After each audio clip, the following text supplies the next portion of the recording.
Hello friends, कैसे हो आप सभी लोग। मुझे आशा है आप सभी लोग एकदम स्वस्थ और खुश होंगे। दोस्तों, आज हमारे भारत देश के प्रथम civil engineer sir Mokshagundam Visvesvaraya ji का जन्मदिन है। उनका जन्म मैसूर और अभी वर्तमान कर्नाटक के बेल्लूर ज़िले में एक छोटे से गांव में हुआ था।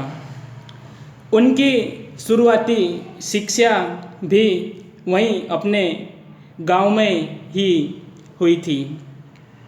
जब वे छोटे थे, लगभग 12 वर्ष की उनकी उम्र थी, तभी उनके पिताजी का निधन हो गया था। उसके बाद उनकी सारी पढ़ाई की जिम्मेदारी उनकी माताजी के ऊपर आ गई। उनके परिवार में एक बूढ़ी अम्मा भी थे जो उन्हें गीता, रामायण, कहानियाँ, प्रेरक प्रसंग, ऐसे बहुत सी कविताएं उन्हें सुनाया करते थे। वे बड़े ही ध्यान और मन लगाकर उन्हें सुनते थे और उनसे सीखते रहते थे। जब उन्हें लगा कि अब मुझे अपने आगे की पढ़ाई को कंटिन्यू रखना है, तब उसके लिए उन्हें कुछ पैसों की भी ज़रूरत पड़ने वाली थी। तब उन्होंने अपनी माँ से कहा कि क्या माँ, मैं अपनी आगे की पढ़ाई अपने मामा के पास जाकर कर सकता हूँ। तब उनकी माँ ने कहा, बेटा, आपके मामा की भी इतनी इनकम नहीं है कि वो उनके खर्चे के साथ ही अपने खर्चे का भी ख्याल रख पाएंगे।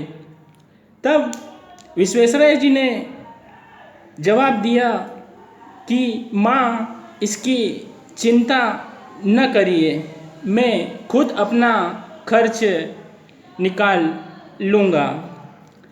तब माँ ने कहा, ठीक है बेटा, चले जाइए। और विश्वेश्वरैया जी को इसके लिए परमिशन मिल गई। जैसे ही वे अपने मामा के यहाँ गए, उनके मामा ने अपने ऑफिस के ही एक अधिकारी थे जिनके 2 बच्चे थे।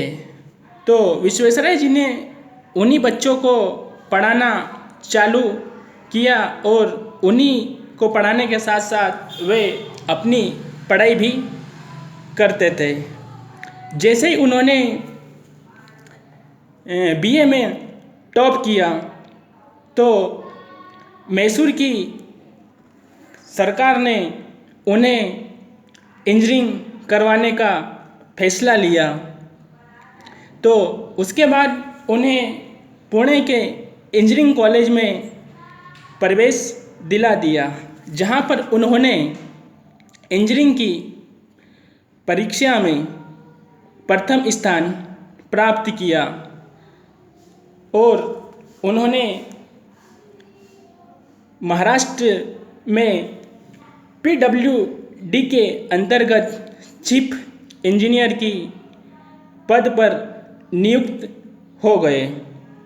साथियों, अगर हमें भी कुछ अपने जीवन में कुछ करना है, तो उसके लिए कुछ न कुछ ऐसा नयाचार या कुछ न कुछ ऐसा नया करने की ज़रूरत है, जिसके माध्यम से हम अपने आने वाली पीढ़ी, समाज, देश का नाम रोशन कर सके। तो उसके लिए हमें देखना पड़ेगा कि हमारे आसपास ऐसी कौन सी प्रॉब्लम्स है जिसका हम सॉल्यूशन निकाल सकते हैं। इस पर हमें गहनता से सोचने की ज़रूरत है कि क्या हम ऐसा समाधान कर सकते हैं जिससे आने वाले समय में हमारे देश का विकास हो सके, हमारे देश का जनता बहुत अच्छे से पढ़ाई और बेरोजगारी को दूर करते हुए ऊंचाई पर पहुंच सके। इसके लिए हमें अपनी रणनीति तय करने की ज़रूरत है। साथियों, और भी ऐसी बहुत सारी चीज़ें बताने वाले हम, जिन्हें समय समय पर वीडियो बनाते रहेंगे और आपके सामने प्रस्तुत करते रहेंगे। जय हिंद, जय भारत।